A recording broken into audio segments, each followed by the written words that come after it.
এ বয়স জানে রক্তদানের পুণ্য বাষ্পের বেগে স্টিমারের মতো চলে। প্রাণ দেওয়া নেওয়ার ঝুলিটা থাকে না শূন্য, সপে আত্মাকে শপথের কোলাহলে।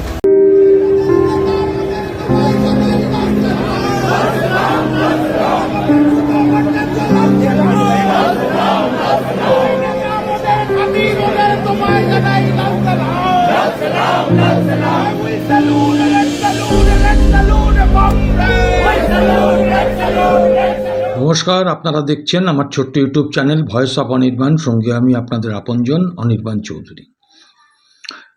আজকে বিকেলে এই ভিডিওটা নিয়ে এলাম। সকালে অন্য ভিডিও দিয়েছি। আজকের এই বিকেলে ভিডিওটা করতে আসার অন্যতম কারণ থাম্বনেইলে দেখেছেন। পশ্চিমবঙ্গের প্রাক্তন মুখ্যমন্ত্রী বুদ্ধদেব ভট্টাচার্যের আজকে প্রয়াণ দিবস, বলা ভালো প্রথম বার্ষিক প্রয়াণ দিবস। সারা রাজ্যে আজকে সিপিআইএমের পক্ষ থেকে শ্রদ্ধা জ্ঞাপন হচ্ছে, নানান অনুষ্ঠান হচ্ছে। তো আমি আমার এই ছোট্ট ইউটিউব চ্যানেলের মাধ্যমেও আমি তাকে স্মরণ করব। তাঁর স্ত্রী মীরা ভট্টাচার্য কীরকম আছেন তার মুখ দিয়ে আপনারা শুনবেন, এবং যেটা আজকের দিনে খুব প্রাসঙ্গিক সেই রকম একটি বক্তব্য কোনো মঞ্চে দাঁড়িয়ে নয়। 2021 সালের যে বিধানসভা নির্বাচন হয়েছিল, সেই বিধানসভা নির্বাচনের আগেই এই রাজ্যে বাম গণতান্ত্রিক ধর্মনিরপেক্ষ শক্তিকে জেতাবার জন্য বুদ্ধদেব ভট্টাচার্য তখন প্রচণ্ড অসুস্থ। ওই পাম এভিনিউর 430 স্কোয়ার ফিটের ঘরের মধ্যে তিনি বন্দী। ডাক্তার আসছে, চিকিৎসা চলছে, মাঝখানে হসপিটালে ভর্তি হতে হয়েছিল। এমতো অবস্থায় বুদ্ধদেব ভট্টাচার্য যে একজন আইডল, একটা আইকন, আইডলই বলুন আইকনই বলুন, তার প্রমাণ দিয়েছেন তিনি ওই রোগশয্যায় শুয়ে পশ্চিমবঙ্গকে বাঁচানোর জন্য একটি অডিও বার্তা পাঠিয়েছিলেন মানুষের উদ্দেশ্যে। আজকে বুদ্ধবাবু নেই।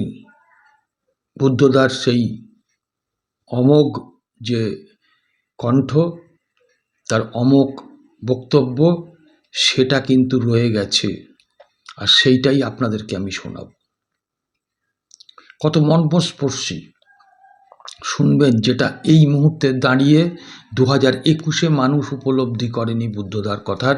কিন্তু আমার মনে হয় বুদ্ধদা যে কথাগুলো বলেছেন অডিও বার্তায় অল্প করে, যেটা আপনাদের এই সময় দাঁড়িয়ে জীবনের অভিজ্ঞতা দিয়ে আপনারা বিচার করতে পারবেন কতটা সঠিক। বুদ্ধবাবু এই যন্ত্রণা কষ্টের অবসানের জন্য, আপনার আমার কষ্ট যন্ত্রণা থেকে অব্যাহতির জন্য পথও দিয়ে গেছেন ওই অডিও বার্তায়, শোনাবো। আর ওই যে বললাম না, বুদ্ধবাবু একটা আইডল ছিলেন, এটা আমার কথা না, এটা সিপিআইএমের এ যুগের মানে অল স্কোয়ার নেতা শতরূপ ঘোষ একটি বিতর্ক সভায় বুদ্ধবাবু সম্পর্কে কি বলেছেন, জাস্ট 2-1 মিনিট একটু শুনে নিন। আজকে আমি যখন কমিউনিস্ট পার্টি করি, কি আমার মতো যেই কমিউনিস্ট পার্টি করে, তার সামনে তাও একটা রোল মডেল আছে যে আজকে এই লোকটা যদি 2 পয়সা চুরি করেও থাকে আমার দলের, ওই লোকটা যদি 2 পয়সা চুরি করেও থাকে, তেমন আমার দলে এরকম একটা লোক আছে 24 বছর ক্যাবিনেট মিনিস্টার এবং তারপরে 10 বছর একটা রাজ্যের চিফ মিনিস্টার থাকার পরে 430 স্কোয়ার ফুটের একটা ভাঙা ফ্ল্যাটে থাকে। আমার সামনে একটা রোল মডেল আছে। আমি ওই লোকটার দিকে তাকিয়ে আমি নিজেকে অন্তত বলতে পারি যে আমার পাশের এই লোকটা চুরি করছে, কিন্তু আমি এর মতো হব না, কই ওই লোকটাও তো আমার দলে আছে, আমি চেষ্টা করবো ওর মতো হওয়ার। আমার একটা রোল মডেল আছে। আপনি বলুন তো আমার পাশের ওই তৃণমূলের ভাইটার রোল মডেল কে, যে দেখছে আমার দলের সর্বোচ্চ নেত্রী বা নেতা শুধুমাত্র তার পরিবারের কলকাতার 3টে রাস্তায়, Harish Chatterjee street, Harish Mukherjee road, Kalighat road, কলকাতার খালি 3টে রাস্তায় 35টা প্লট আছে আমার দলের সর্বোচ্চ নেতার পরিবারের। তার সামনে রোল মডেলটাকে, সে কাকে দেখে ভালো থাকতে শিখবে, সে কাকে দেখে হিংসাবিহীন রাজনীতি করতে শিখবে, এর প্রশ্নের উত্তর নিশ্চিতভাবে আমরা আজকে হয়তো পাবো না, কিন্তু আগামী দিনে আমরা একে অপরকে দেওয়ার চেষ্টা করবো। তাহলে এই আইডল আইকন আজকে তার প্রয়াণ দিবসে দাঁড়িয়ে একটু শুনে নেওয়া যাক। আচ্ছা, ভালো কথা, আমি বুদ্ধবাবুর নিজের কণ্ঠে তার কাকার লেখা আমার মৃত্যুর পরে সেই কবিতাটাও আমি একটু শোনাবো আপনাদের একদম শেষে। আগে শুনে নিন বুদ্ধদেব ভট্টাচার্যের স্ত্রী, তার সহধর্মিণী, তিনি খুব একা পড়ে গেছেন, দীর্ঘদিনের সাথীকে হারিয়েছেন। তিনি কি বলছেন 2-1 মিনিট শুনে নিন।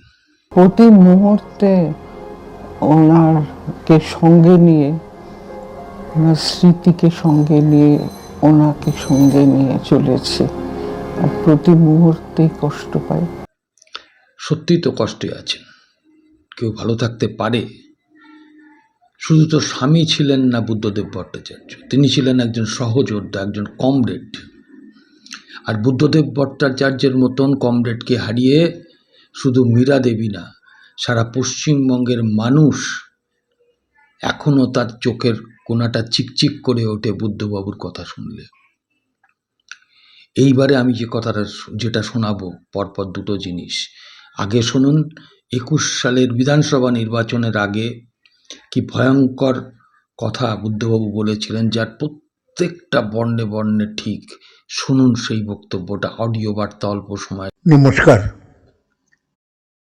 বাংলার প্রিয় নাগরিকবৃন্দ, রাজ্যে বিধানসভার নির্বাচন শুরু হয়ে গেছে।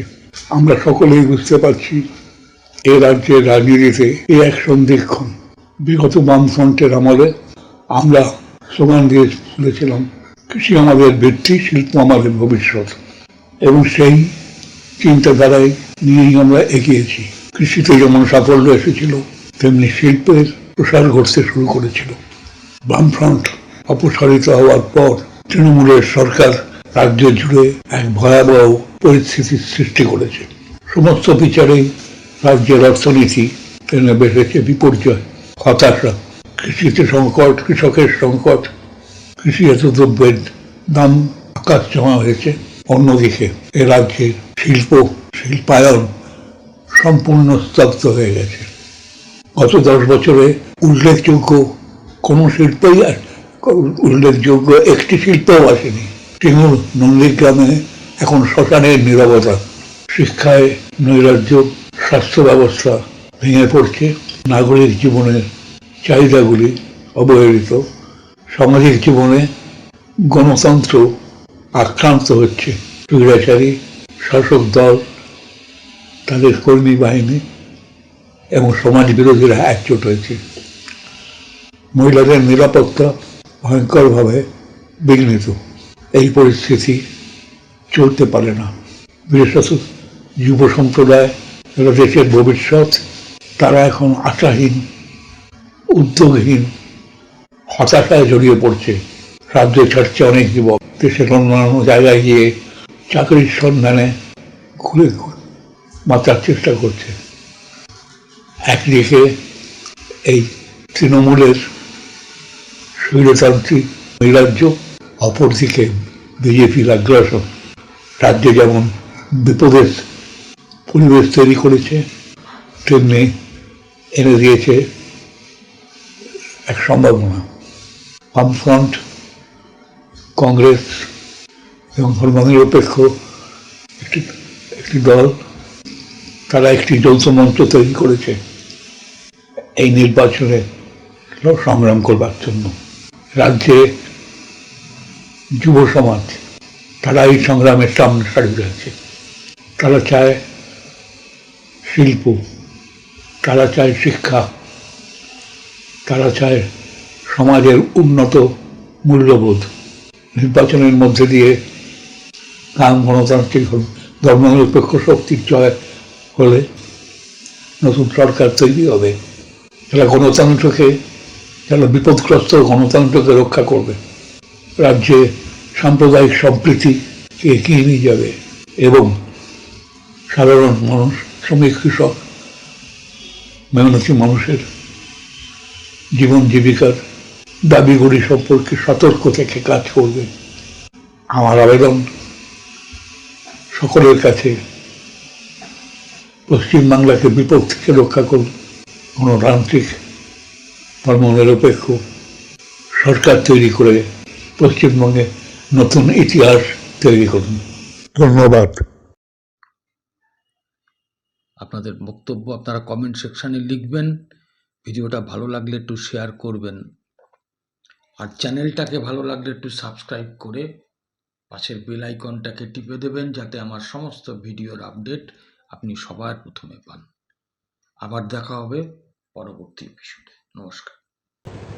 অন্ধকারের পেরিয়ে দুয়ার যায় ছুটে আলোকে, পুরাতনের হৃদয় টুটে আপনি নূতন উড়বে ফুটে, জীবনে ফুল ফোটা হলে মরণে ফল ফলবে।